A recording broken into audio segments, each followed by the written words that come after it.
The Yaad Events team was at the Healthy Hair and Beauty Expo recently. Today we have an extraordinary conversation lined up for you featuring two remarkable women.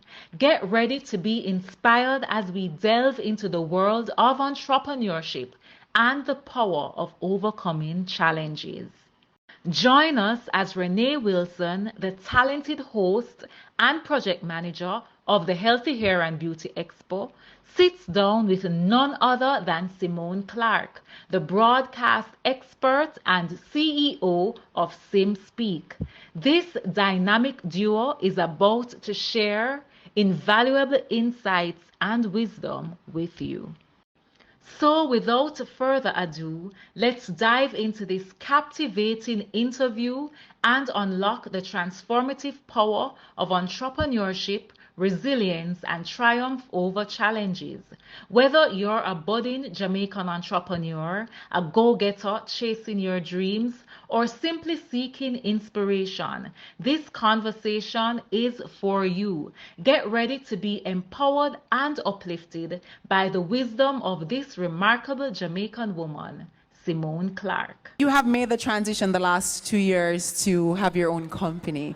Tell me about the reason why it is that you opted to do that transition and how it has been for you in the last 2 years as a business owner. So for a long time, I have been encouraged to start my own business. My father was an entrepreneur at one point in his life, and I watched his business fail, not because of what he wasn't doing, but because at the time where he was, the circumstances, there was a lot of extortion, and I watched what he built, what he took years to build, literally burned to the ground because he would not give in to certain demands. And I just decided from that time, say, if I can be safe and get a salary every month, I'm good. I don't want to be one of those people who's hustling. You don't know how the money coming in, you don't know where the money coming from. But I think as you progress in your life, there is always another level that you want to unlock. And there were always people who would encourage me, start your own business, start your own business. Because my expertise in communication runs deep. I have both my degrees in communication. I'd worked in corporate communication. I'd done broadcasting. I've done event management. I've done corporate communication. I've done media relations. I've done PR. And they would say to me, well, why are you doing this for somebody else, right? You have a brand, build your brand. But can I tell you something, Renae? I did not believe in the power of my brand. And I was afraid. So people can tell you something and tell you what they see in you, but until you believe it, you can't do it. And I didn't believe it. I met somebody at one point who said to me, you need to kind of step outside of yourself and see yourself in the same way people see you. And the skill sets that you have can help you form your own company. In 2016, I'd done a document with projects that I'd wanted to birth. And Simso Sessions was on that document. It's a document called Project Life Changer. Every time I think about it, I laugh. And I just got to a point where I started to feel in my spirit like it was time. And I couldn't put the feeling to rest. I would go to bed with it. I would wake up with it. I would think about it all the time, like it's time, it's time, it's time, it's time. Until one day, I just decided that it was time. I don't have, life is not infinite. We're all here for a time. We're all here to make an impact. We're all here to fulfill a purpose.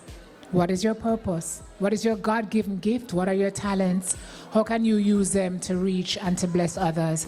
And so I just got to a point where I couldn't abide the feeling anymore without acting on it. And I decided it was time, and I handed in my resignation from my corporate job, and I haven't looked back. And it's been a challenging journey. Being a business owner is not easy, right? But it's been a very fulfilling and rewarding journey. I could not have seen the impact of what I was going to do. I mean, when I sit down and I think about it, I'm just so grateful to God that He allowed this to happen and that He's allowing me to have this kind of role and impact in trying to better people's lives. So No regrets. And that's how I'm living my life now. No regrets. I'm going to try it, Renae, and if it flop, it flop. But I would have tried it. I'm never going to be at the point where I'm wondering what would have happened had I done it. May I check off everything, and I encourage everybody to do that. Because failure is not a bad thing. When you fail, you take the lessons and you go again to make sure that you fail up. You actually answered my next question. So I was like, what has been the most essential life lesson? And I mean, it's definitely you saying that failure is just a lesson, right? So you have to just take it. But what keeps you motivated? I know it's your daughter. Yes, she's sitting right there, you know, videoing and everything. But what keeps you motivated to keep on going? So if you guys have been following my story, you would know that there are many days when I've wanted to stop. Many days when I've wanted to just draw breaks because life has been lifing. Life has been lifing. And there are some days when you just want to be like, okay, Cree, I'm done now. Life 1, Sim 0, I'm just going to rest. But then when you think about the fact that people, for some reason, people are looking at you and looking at how you move in the face of lifing. And I think when you're in the kind of role and responsibility I am, you owe it to folks to set an example. I don't consider myself a role model by any means, but I think, you know, people in media, people look at you to see what you're doing. And I find that through Sim Soul, a lot of people have drawn a lot of strength from the fact that even though life is lifing, I keep going. And the people who sit in that chair who talk about the fact that life was lifing with them are going too. So the moral of the story is your motivation cannot be the only thing that keeps you going, because motivation fails you. And there are days that you wake up and you don't feel motivated, but you still have to go. So I have built what I call my discipline muscle, so that on the days when I don't feel motivated, which is quite a lot, people don't know, I have to lean on the discipline muscle, which is whether or not you want to do it today, Aaron has to eat, right? The bills have to be paid. And there are people looking to you to see how you navigate this rough patch in your life. So you have to just keep going. Some days you pause. I always tell people, pause if you must, just don't stop. Some days you slow down because you don't have the capacity you would have had on your, days when you feel like you're full of energy. But once you don't stop, there's always hope. And I've proven it. My guests have proven it. I've seen it play out in everyday life. That is my motivation to everybody. Once you pause from time to time, take a break, take a deep breath, and just go again. Just don't stop, don't park.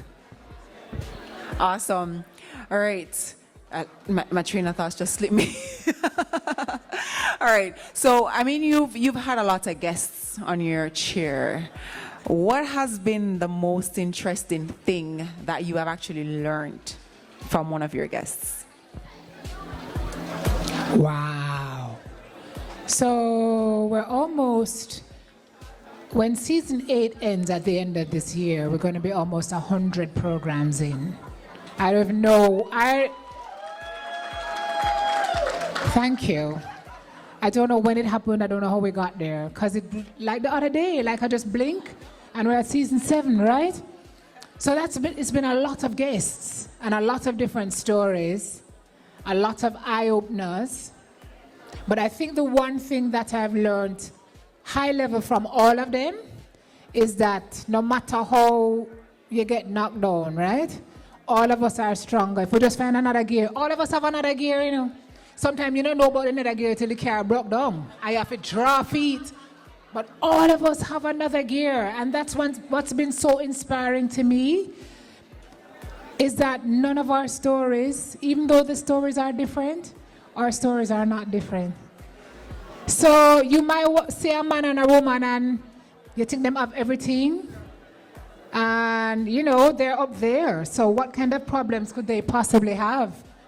But when you see them on the show, the same struggles you're having are the same struggles they're having. So what it does is it humanizes and equalizes everybody, no matter who you think that person is. That person is having the same struggles as you. And that's what it's taught me, is that none of us are different. That's the reason I started the show anyway, is to show folks that, none of us on this earth are different from the other. And if we create a community where we make it okay to say, I am struggling with this, I have fallen down because of that, but I got back up, then more people will know it's okay to say, somebody dropped down too. But if Renae can get back up, then I can get back up. And I can't even tell you, Renae, the amount of messages I've gotten from people who have said that the show saved them, like people who had just given up and decided that life was over, right? Some of them had made their plans to leave this earth, right? And just one story from one person has changed their minds. Or people who thought they were going through stuff alone. So for me, it's the importance of community. And community means somebody who you may not personally know, you can call and say, hey girl, but somebody who you can look at, who you know is going through what you're going through. So you know that you are not alone in your struggle, but also you see the fact that they've gotten over. And so you know that you too can triumph. So the show is from sorrows to success, from trials to triumph. It's about overcoming and the strength of the human spirit. Awesome. Gems, right? So being in the media and also sharing your journey, opening up yourself, I'm sure has increased positivity, but there's also the negativity that comes with it. How do you deal with the negativity that comes with it and the critics? Jesus, it's been 30 years and you've been in front of everybody TV upon. How do you deal with the negative aspect of it to turn it into something amazing? I'm in a business with them. I don't business with them. As Kitty would say, me not look upon them. Because having been in this business for so long, there is nothing they have not said. There is no story they have made up. There is nothing they haven't called me or characterized me. But I'm still here. And I'm still doing what I'm doing. And not only am I still doing what I'm doing, I'm growing in what I'm doing. So the naysayers, me not have no time. I have work to do. I remember when I just started out in the industry, I was actually like within a year or two, I was saying to a friend, my best friend at the time, still my best friend, her name is Renae Ramgalam. I was actually going to leave media because I could not believe you could be in an industry where people could be so cruel and so vile and so lie for no reason except that people may not think that you should be where you are, or them not think you're good, and they would just, nobody was giving constructive, a few people would give constructive criticism, but there were some people who were just out to let you know. They said they never think you're good, you don't belong there, you don't nice, we don't like you. Come off by people on TV, come off by people on radio. And so I had to contend with a lot of vile, it's not even feedback, because feedback is constructive. Destructive, life-changing and not in a good way.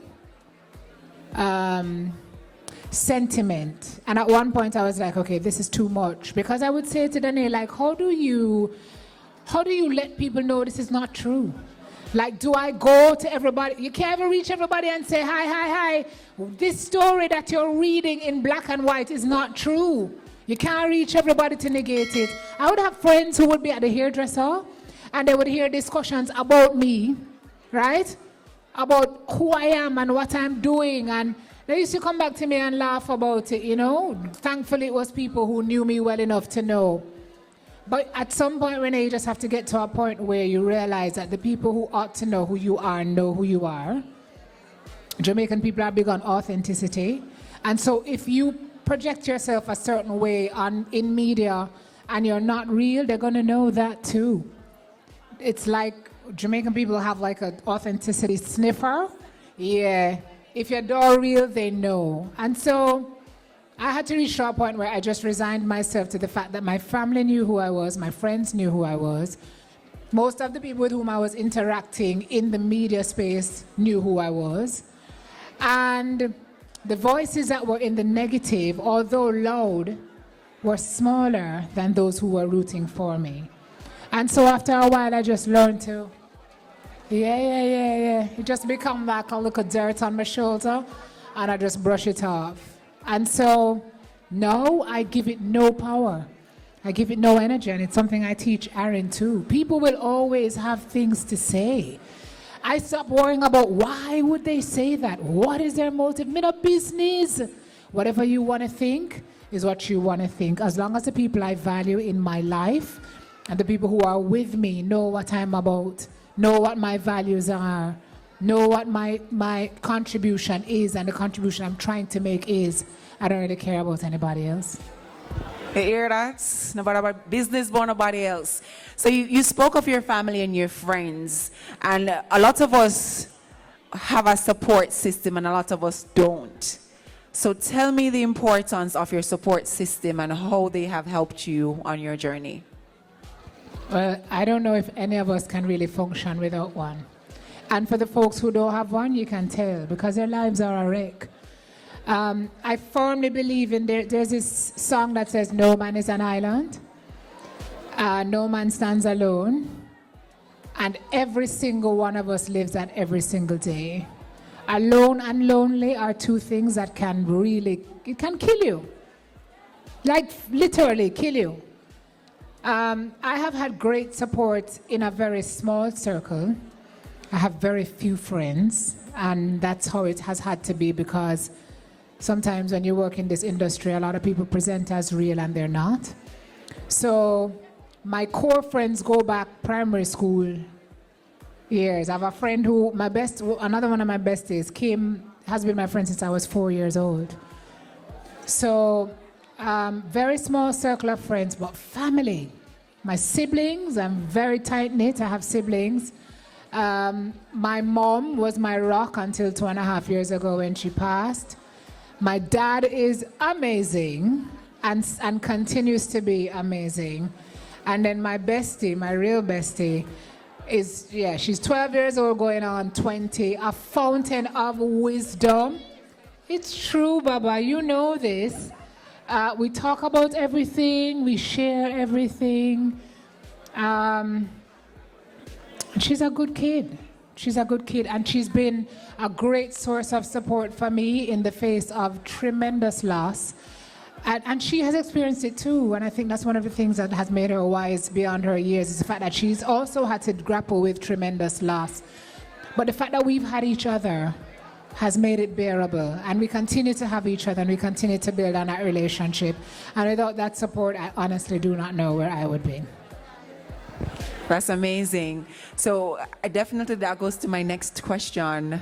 What is the most important thing that you hope that you would pass on to Ari? I just want her to know that it's okay to be who she is. Not who anybody expects her to be, not what anybody else expects of her. Because sometimes when we lose who we truly are, we have nothing, Renae. And because I believe so strongly in authenticity is the foundation of connection. It's who you are at your core that allows people to connect with you. And when you lose that, you have nothing. You're like a flag in the wind, just kind of fluttering and flattering. And so I've told her that it doesn't matter what people think about her and who she should be and what she should be. She has to be true to herself. And so in order to help her to do that, I have the difficult conversations with her. I tell her what I've been through in my life. I don't hide things from her. And also I push her in the area of her dreams and her passions. So I let her know, what do you want to be? What problem in the world do you want to solve? Because you don't have to be what mommy wants you to be. You know, when I was in high school, I was into the performing arts, and my parents pulled me out of Little People because they said, boy, it's competing with school, and we need for you to be a doctor, lawyer, da-da-da-da-da. This girl now is a dancing, like she dances because she has a dream of opening a dance academy, and we're going to make it happen because that's who she is at her core. So I think the biggest lesson I can teach her is that she is to remain true to herself, always do what is right, and her life will fall into place. And also that I'm always here to support her, which she knows. All right, some serious things being said on stage. Okay, so what advice would you give to some of our audience members right now? Because I know you deal with a lot of people who share their stories and going through challenges. So what advice would you give to anybody in here who feels like they're at a space where they cannot get out of it? I would say do not give up. That's what I would say, because 10 chances to 1, you've been at that place before and you were able to make it out. So the fact that you're going through it again this time is no different than the last time. And the fact that you're able to sit and look back at the last time means that 100% of the times when your back has been against the wall, you've gotten through it, which is an A+, right? So what makes this time different? Yes, it's hard in the moment. Manage your expectations and understand that life is difficult. And there are some points in life that are going to be more difficult than others. But you made it through the last set of times, and you will make it through the rest. I honestly believe that there is nothing in this life that life can throw at us that we cannot get past with the right support and the right help and the right mindset. I would just say don't give up. Don't ever give up. And also, live out all of your dreams. You know, whatever it is you want to do in this life, don't let yourself talk yourself out of it. And don't let the body else talk you out of it and tell you say you can't do it. Because you have some people in a Renae. What? And you know what I'm telling you, say you can't do it because they don't want to see it, because they know say if you do it, you're gonna prosper. And not everybody who's your friend wants to see you prosper. So sometimes you gotta keep it to yourself. Don't talk it until you birth it. Sometimes you gotta make them see it. Don't tell them. But don't live your life in regret. If there is something you want to do, as impossible as it may seem to you, you can do it. I've lived it. I promised myself I would never be an entrepreneur. Never in my life would I take on something there. And here I am, 3 years into it, with no regrets. So don't limit yourself, guys. Don't limit yourself. Whatever it is, write them down. What are the goals you have, what you want to do, and set about making them happen so that 20, 30 years down the line, you're not at a place saying, boy, I wonder if I did try it, if it would have did work. That's a wrap, trendsetters. We have come to the end of this video with the highlight from the interview with Simone Clarke. I hope this interview has ignited a fire within you to pursue your dreams fearlessly. Remember, success is not a destination. It's a journey of growth, learning, and overcoming challenges. Remember to like, comment, share, and subscribe, and to stay connected with the Trendsetters community. Together, we can uplift and support each other as we strive for greatness as Jamaicans. This is Stasia Alicia signing out from the Healthy Hair and Beauty Expo. Take care, and I'll catch you in the next video.